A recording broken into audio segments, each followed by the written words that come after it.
Welcome to the Steve Wilmot Show with the Chamonix Redskins head coach Steve Wilmot. I'm Sean Lerman. This week's show brought to you by Aria Health and Faulkner Buick GMC Cadillac.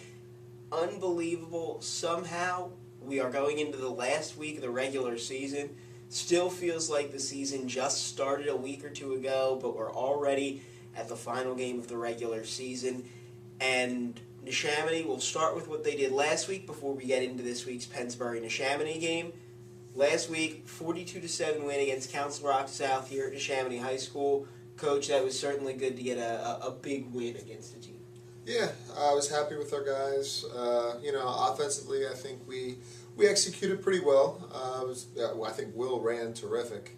And then, defensively, we were able to make stops, and Jacob Gordon was able to, come away with an interception for a touchdown, which is always great for defense, and come away with another interception too. So, overall, it was pretty good win for us.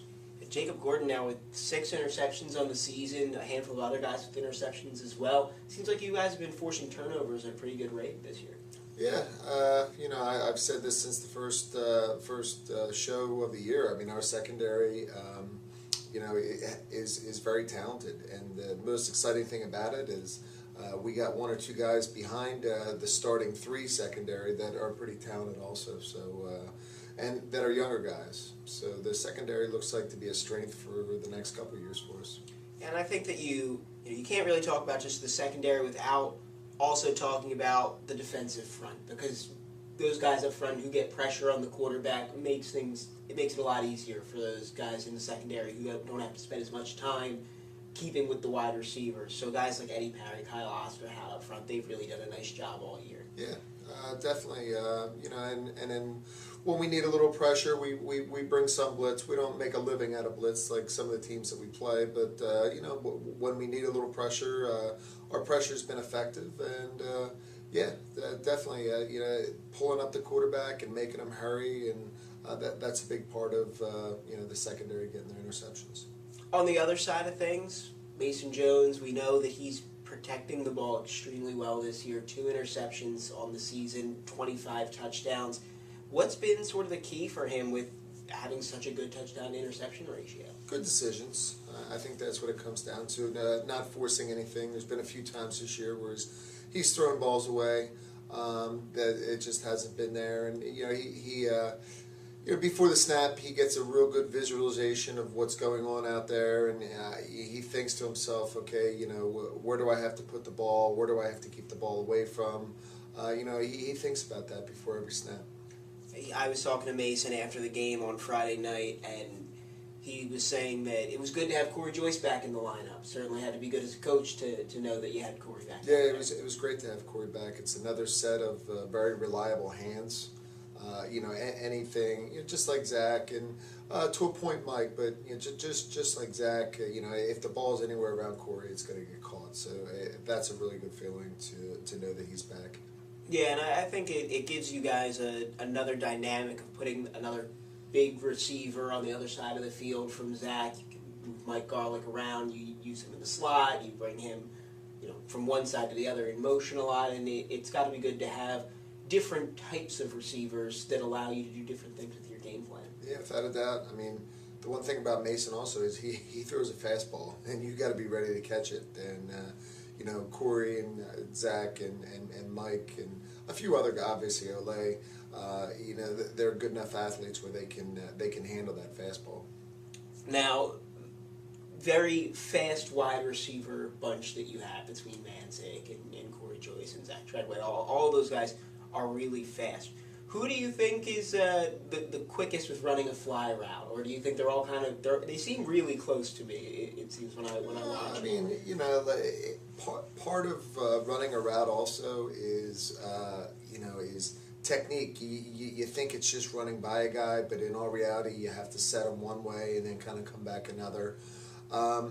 Olay's good at Olay doesn't have that little quick move down yet, hopefully, but Zach has kind of really perfected that little stick move and then hit it outside. And I think Corey could do it too, but I think Zach is probably our best deep threat, just based on technique and speed alone. And both Corey and Olay certainly have a lot of time to catch up. both being sophomores, they're going to just get better and better as the years go on. This is the Steve Wilmot Show. It's a big week coming up. Pennsbury, Neshaminy, unbelievable that we're already at this point in the season. Actually, before we take a break and before we get to that Pennsbury, Neshaminy game, I don't know if it's the same with you. Do you feel like this season has gone by quickly? It has. It has. I mean, it is. Today's October 25th. It has gone fast, but the season also started a week early too. That's one thing. I mean, our first game was August 26th. The summer came to an end quick, but here we are, October 25th, and October 28th will be our last game of the year. Yeah, it has gone fast. Yeah, certainly has been a quick season. It's been a good one for Neshaminy, and they'll look to cap it off on Friday against Pennsbury High School, 6:45 p.m. on WBCB1490.com. We'll go live with the Trentonian pregame show. Kickoff at 7 o'clock. You can also watch every Neshaminy game this season at Sandy's Beef and Ale on the big screen TV. This is the Steve Wilmot Show, presented by Aria Health and Faulkner Buick GMC Cadillac, and we'll be back to preview Pennsbury Neshaminy right after this. Sandy's Beef and Ale has been serving famous hand-carved roast beef sandwiches since 1967. Sandy's Beef and Ale is located in the Woodburn Square Shopping Center next to the Oxford Valley Mall. Stop in anytime for not only the roast beef sandwiches, but also the patty, the tailgater, and the Cuban. Family and friends have been coming to Sandy's Beef and Ale since 1967. 2028 Old Lincoln Highway, the home of the hand-carved sandwich. If you are looking for a new car, where do you go? Faulkner Auto Group at 4427 Street Road in Trevose is where to go. For the best deals in Bucks County for all of your new or pre-owned cars, trucks, or SUVs, go to Faulkner Auto Group. It is always Faulkner to be sure. You can also always go to www.faulknerautogroup.com. Just remember, this year it's Faulkner Auto Group for your new car or truck. 4427 Street Road in Trevose to be sure. Faulkner Auto Group, 215-364-7720. Faulkner Auto Group, a proud supporter of Neshaminy High School football.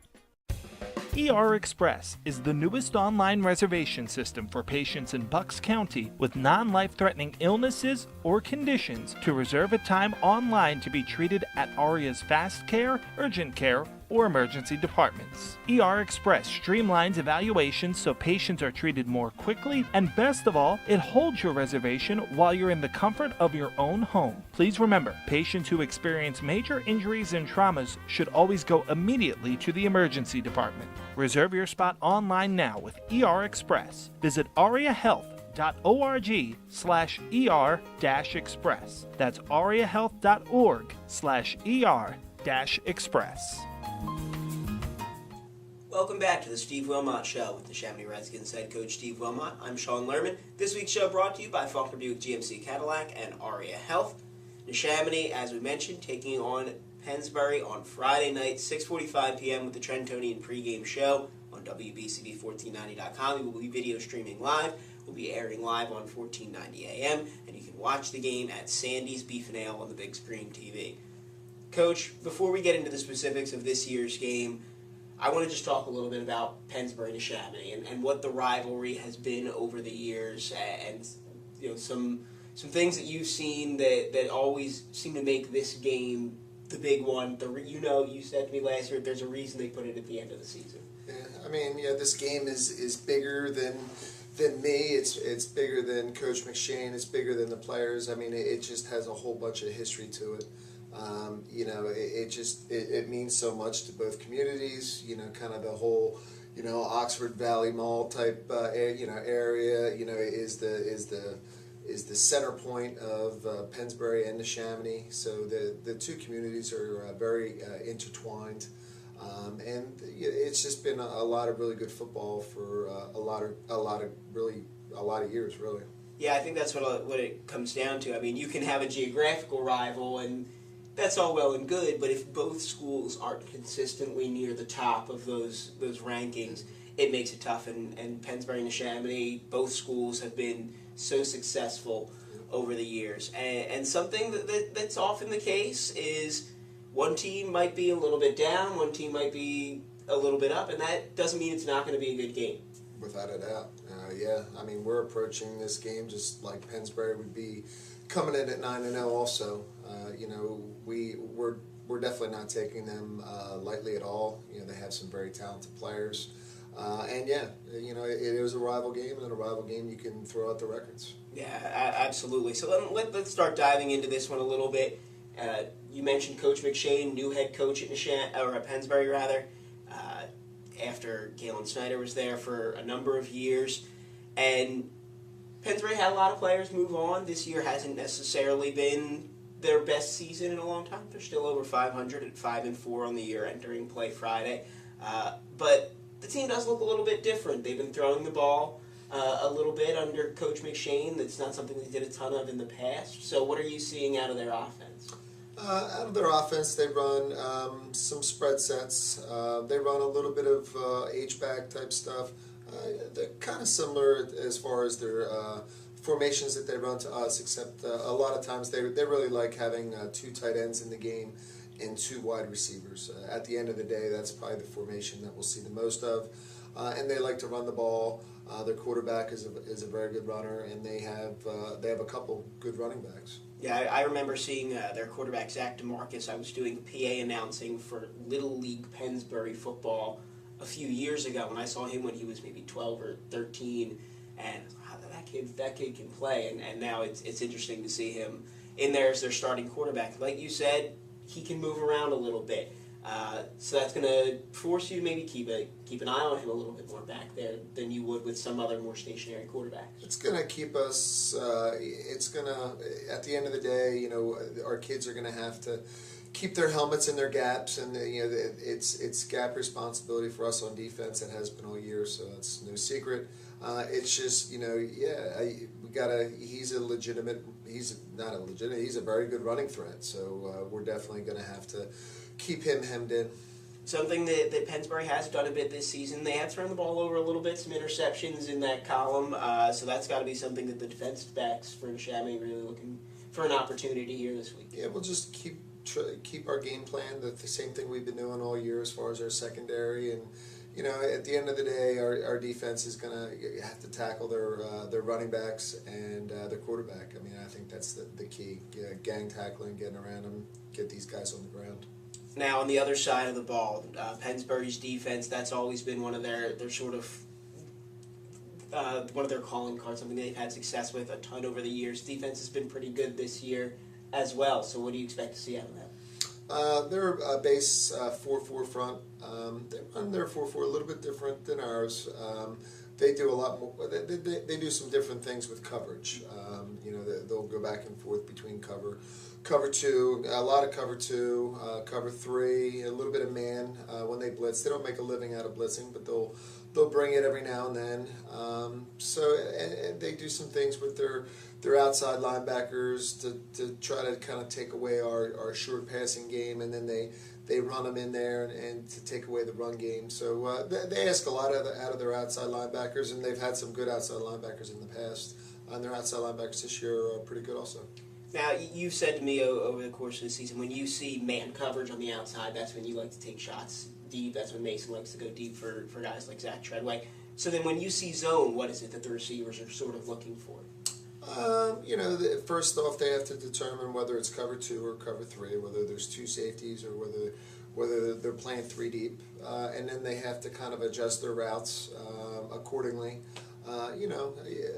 Cover 3, they play when they play cover 3, they play their corners and free safeties pretty deep. So I don't anticipate a whole lot of long balls. It's just we're just going to keep running the same offense we've run all year, and if we get an opportunity to take a shot, we will. But I think at the end of the day, it's going to come down to our offensive line. Their defensive line is pretty good.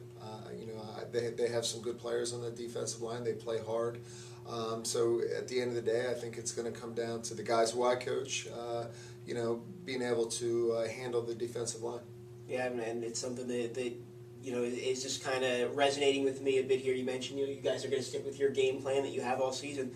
Makes sense. You don't want to be tinkering too much in week 10 of the regular season. You've got your game plan by now. It's been a successful year for Neshaminy, and Friday night should be a fun one. Yep.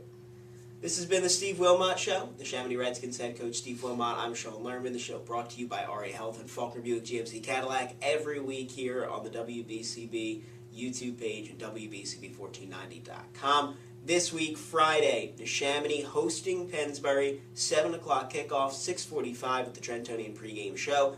Watch it live, WBCB1490.com. You can listen to it on 1490 AM, or you can watch it at Sandy's Beef and Ale on the big screen TV. Should be a fun one, as it is every year. So until Friday night, have a good one.